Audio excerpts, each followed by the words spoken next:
Welcome back to the Groomsman. I'll be your host, Jonathan. Today I'm using PAA's Doppelganger F-Bombs. This is a dupe of Tom Ford's Effing Fabulous. I'm trying to keep the cuss words out of there. Effing Fabulous is a really great scent by Tom Ford. It's oriental leather. I don't remember all the notes, and there's leather, bitter almond, clary sage. I think I said vanilla, right? And there's leather in the middle and the base, two different leather notes. Tonka bean. I'm definitely missing some stuff. It's a very well put together scent. It's very like kind of, obviously there's that leather note, but it's a little bit spicy obviously. It's really, really nice. The oriental leather is a really good description. I dig it a lot. I think this one actually got discontinued from PAA. I don't think they have it out there anymore. I think it wasn't making enough sales on the regular, so they put it in the vault, so to speak. Sometimes they re-release that stuff. I don't know if they will or not. Yeah, I thought it was a shame. I thought it was one of the Doppelganger lines I've tried. I mean, maybe it's not for everybody. I really like it.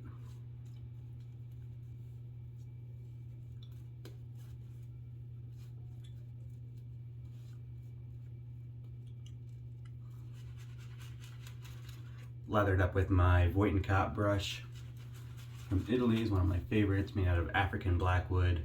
Kind of hard to see on camera, but it's actually got some really nice striations of like really dark brown and black in there. So it's really looks like a nice wood grain. It's just so dark it's hard to pick up on camera or in pictures, or even to an extent in person, because it's really dark. And that ring is copper. I think the coin in the bottom is copper as well. Or no, brass.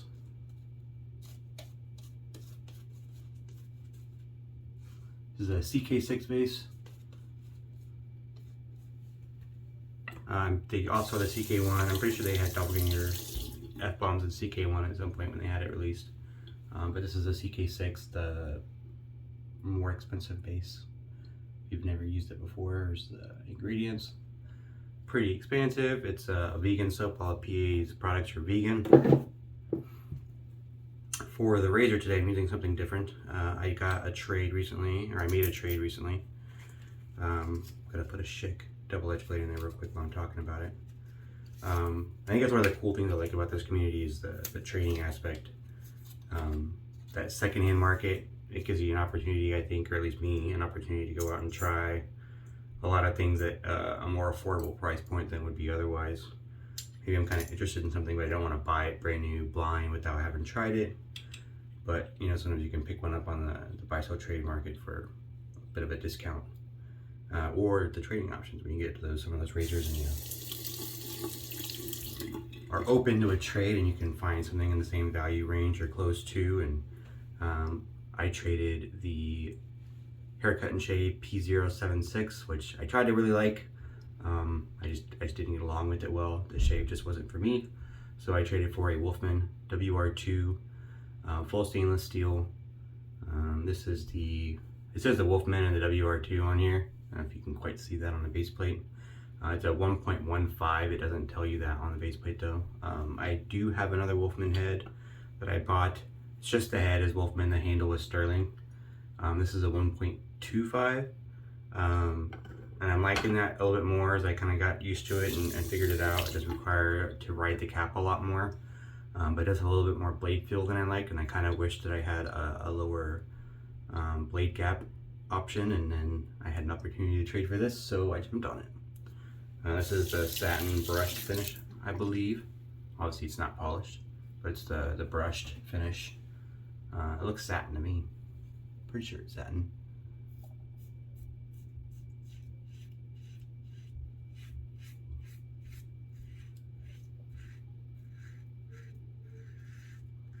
I got 3 days growth.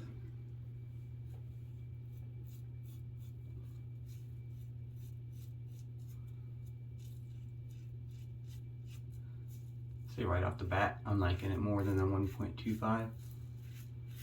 Not to say that you won't like it. I know plenty of people, I think I read in a forum once that the 1.25 was the most commonly purchased blade gap option.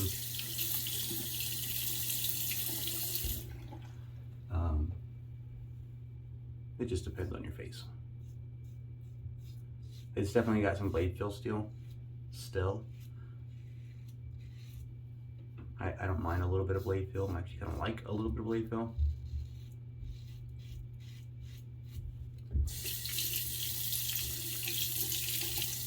But it's not too much.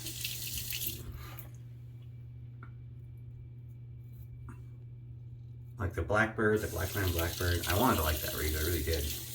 But that razor had too much blade feel for me. It was just too scrapey kind of.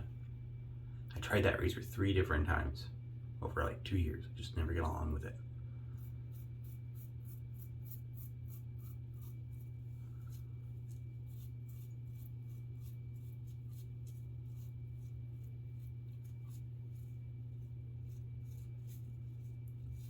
I will say, if you're trying to trade, sometimes it takes some patience to get what you want. It's good to have an idea of what you're looking to trade for. You can put out there that, you know, hey, this is what I got and want to trade for. Sometimes that works, but usually it's going to take time to find that kind of unicorn that you're looking for. That's, you know, in the same value range and that somebody wants to get rid of. So I mean, I set on that P076. I decided I wanted to move it along a while ago. Had it listed up on the buy sell trade page and got no bites. He would drop the price down once. I had like a 25% discount off new.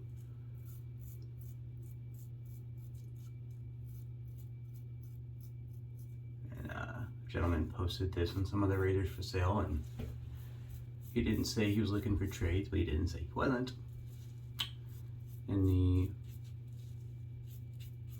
our price ranges were pretty similar. This was always a bit more of an expensive razor than the P076. So I hit him up. He was interested enough to have a conversation, so we talked about it a bit, and then we met in the middle with the trade plus a little bit of cash to even out the, because this being more of an expensive razor. So it worked out for both of us, I think.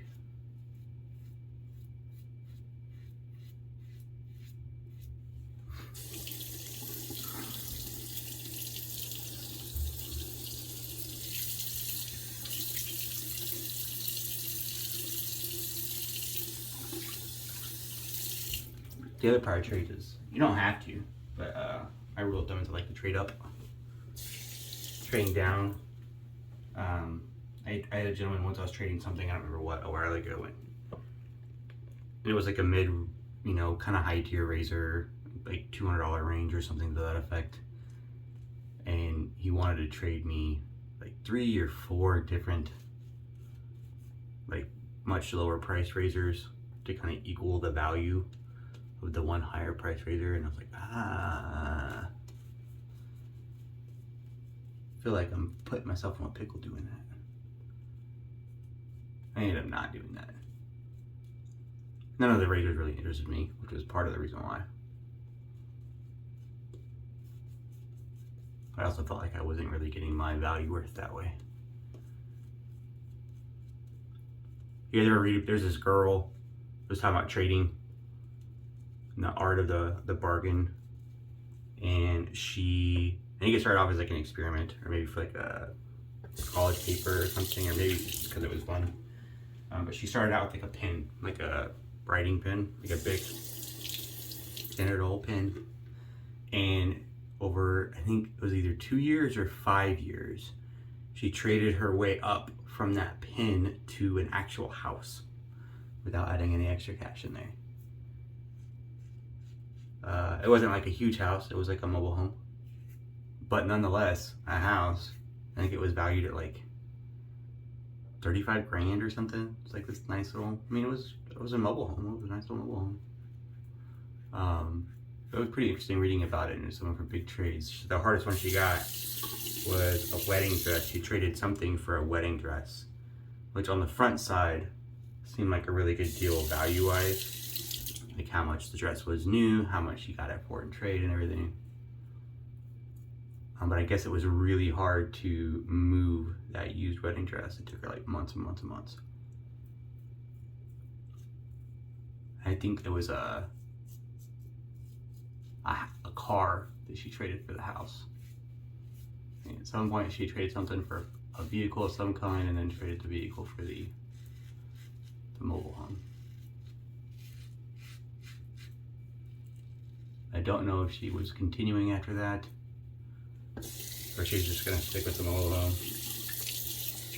That's a pretty cool little article though. It's worth checking out if you have a chance to go out there and do a Google search and the art of the bargain.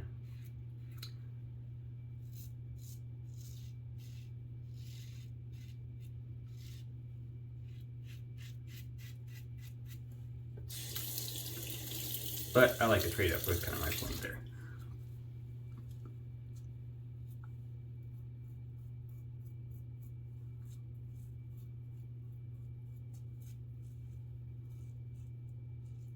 But it takes a lot of patience. I'd be willing to sit on something for a while, which doesn't always work for everybody.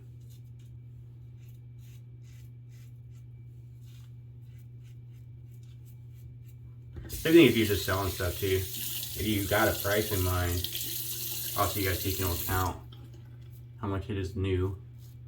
I mean, some people want the new price right back. So like I paid $400 for this razor and it's used ones and I want $395 plus shipping. I think that might be a tad unreasonable.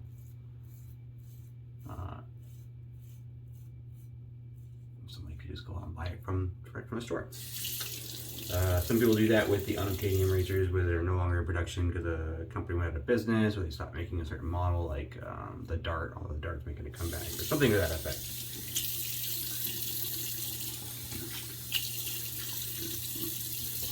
Where nobody can get it, so it was 400 new, but I can still sell for 400 new because you don't have any more options. That's a very valid selling technique. Supply versus demand, or markups. You see that with like the BBS1 is what's often called, from Los Angeles Shaving, LSSC Shaving Club, I think. It's a company that went out of business a while back, but they made the BBS1, which is actually very similar in style to the Wolfman WR2. It was made in partnership, I believe, with the gentleman who owns Wolfman back in the day, in the LSC or LSSC shaving company. I don't know why they went out of business, but I guess that razor is very highly sought after. I don't recall, I mean, it was before I started wet shaving. I remember reading once how much they were originally, but I don't recall anymore. But I know they go for well over like $1,200 nowadays. I've seen one go for $1,800. They definitely weren't that much brand new, but because there's a limited amount of stock of them, because it's without there is all that's left. And apparently they were very, very nice. So that can increase the value of a razor, obviously.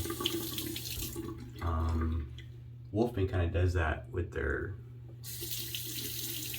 artificial scarcity, and he keeps his production values. I've heard he keeps his production values in line with how much money he wants to make a year. So he kind of has it, I can have this much time that I'm going to spend working. I can make these many razors, and I want to have this much money at the end goal. So if I can make whatever 50 razors and I want to make X amount of dollars, I'm just going to divide that by that, and that's how much a razor costs. I know he's got a pricing chart on his website now, which is cool because he didn't used to have that. So it kind of tells you how much it costs for the head, how much it costs for the handle, the stainless steel, the solid handles versus the hollow handles, which cost more, and then all the different, there's like 2 different brushed finishes, 2 different levels of stainless or polished finishes. But he's got that waiting list that gets really long, and so I've seen some people sell Wolfmans for higher than the cost. Particularly in some of the exotic metals, if people are buying like titanium or copper, because the wait list on those is longer as well, and they're more expensive by default.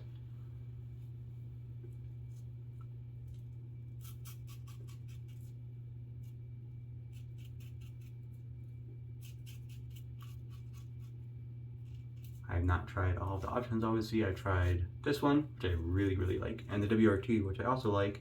Right, it's still both WR2s, sorry. This was the 1.15 gap, and I have the 1.25 gap. I do like this one a lot better, just because it feels a little bit more comfortable to me.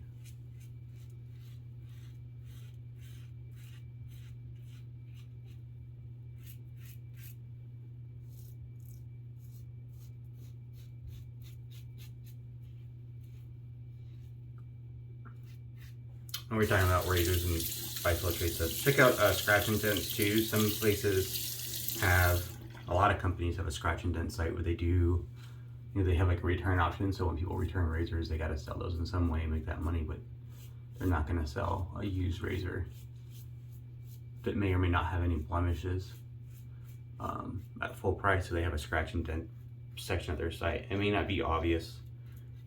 Sometimes they're there, but they're not like a direct menu option because they kind of want it to be a little bit hidden. But if you Google like the name of the company, scratch and dent, like timeless scratch and dent, it'll come right up. Or Rex has one. I think most of them do.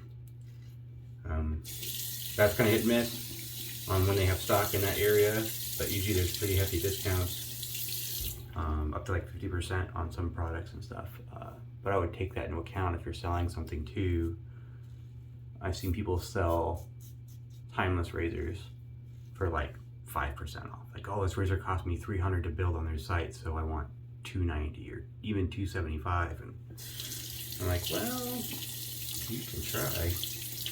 But I know for a fact that Timeless almost always has stock on their scratch and dent site, and you can build the exact same razor on there for 50% of the cost.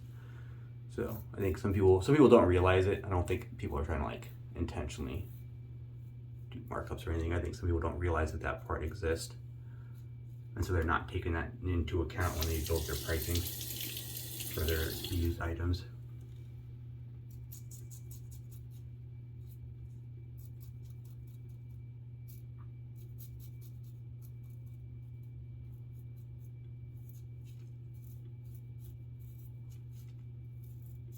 Know your value's worth when you're buying and selling.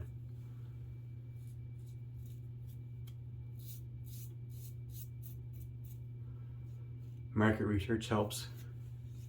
Checking out listings on eBay, or you can even do a search on like the Facebook buy sell trade groups and stuff to find old listings for the item that you're selling or thinking about buying, to kind of have an idea of what it's been going for over the last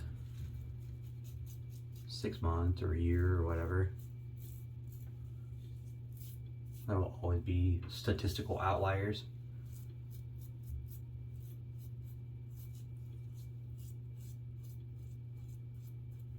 Like sometimes you see vintage razors, like a toggle for instance.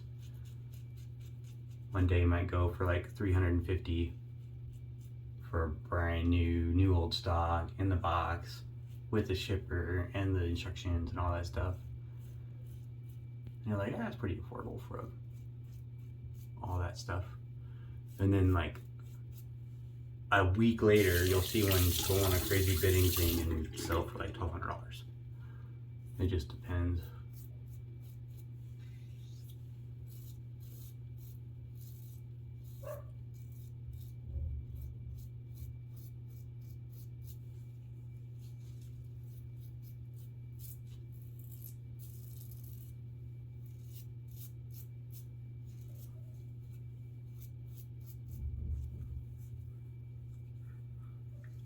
I really like this razor. I will admit, I'm not going to try to sell you on the cost of a Wolfman. They are incredibly expensive. They do make options you can buy like just the head if you want and put it on another handle. That's kind of how I got my first Wolfman. Although I didn't buy it direct, I bought it used. It was just the head, and then I put it on a handle that I already had. But very expensive. I'm not gonna tell you it's worth it. I don't know that I would go out and get on the list and buy a brand new Wolfman. I would just wait until I could find one on the buy sell trade page and make a trade, or in this case a partial trade towards one.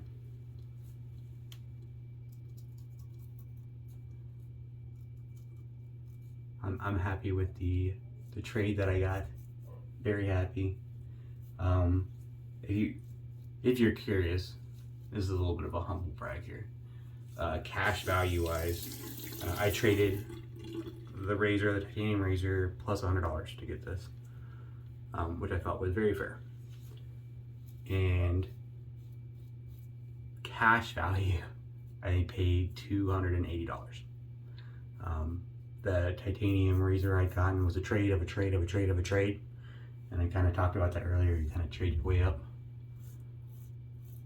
I'd work my way up on several trades of luck and happenstance, where I kind of traded into a bit of a more pricey or desirable razor for whatever reason, and ended up with a nice Wolfman. So takes time, patience, might not happen. And that is, oh man, such a great shave though. Was it the greatest shave ever? I don't know. Maybe. I'll have to go use my Rex again. That's my reigning chant for razors. But one little weeper right there.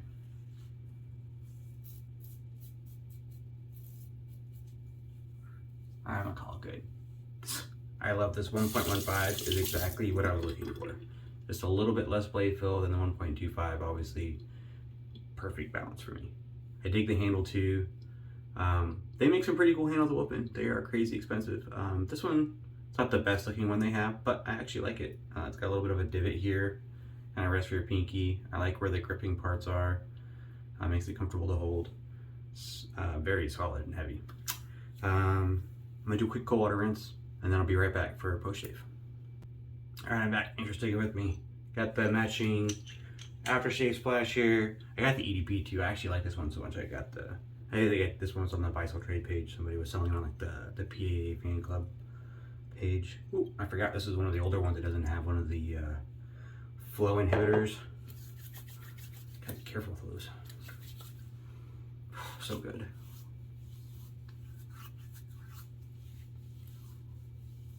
Wow, barely any stinging at all on that. Didn't get quite enough. I like to go a little heavy on the splash.